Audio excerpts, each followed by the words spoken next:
دیوبند الوداعی ترانے، خبریں، نعت نظم، بیانات، آواز کا سفر، مکالمے، ڈیبیٹ، پروگرام وغیرہ وغیرہ کی خوبصورت اپڈیٹ حاصل کرنے کے لیے ابھی یوٹیوب چینل محاسن اسلام کو سبسکرائب ضرور فرمائیں۔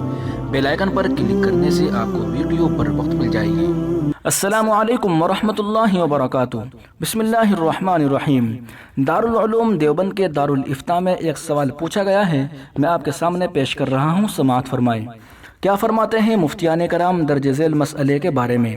روزے کی حالت میں کورونا وائرس ٹیسٹ کا کیا حکم ہے؟ اس سے روزہ تو نہیں ٹوٹتا؟ جواب مرحمت فرما کر ممنون فرمائے۔ مستفتی ارشد علی، بانی و ناظم مرکز تنظیم دعوت الصدق سیوہار بجنور۔ جواب مرحمت فرمائے۔ بسم اللہ الرحمن الرحیم۔ الجواب باللہ التوفیق۔ کورونا وائرس ٹیسٹ میں ناک کے اندرونی حصے کی رطوبت اور حلق کی دیوار پر لگی ہوئی رطوبت لینے کے لیے ناک اور حلق میں جو پلاسٹک کی اسٹک ڈالی جاتی ہے اس میں یا اس کے ایک کنارے پر لگی ہوئی روئی میں کسی طرح کی کوئی دوا یا کیمیکل نہیں ہوتا، اور یہ اسٹک صرف ایک بار ڈال کر اور اندر گھما کر واپس نکال لی جاتی ہے، دوبارہ نہیں ڈالی جاتی۔ یعنی ناک یا حلق کی رطوبت لینے میں حلق یا دماغ میں کوئی دوا یا کیمیکل نہیں جاتا، بلکہ سادی اور خشک روئی میں ناک اور حلق کی رطوبت لی جاتی ہے اور اسے مشین کے ذریعے چیک کیا جاتا ہے۔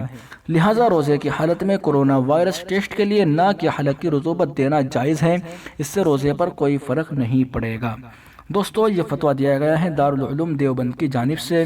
مفتیان کرام کا دستخط موجود ہے اس کے اندر، مفتی نعمان صاحب سیتاپوری، حضرت مولانا حبیب الرحمن صاحب خیر آبادی، حضرت مولانا مفتی محمود حسن صاحب بلند شہری دامت برکاتہم العالیہ کے۔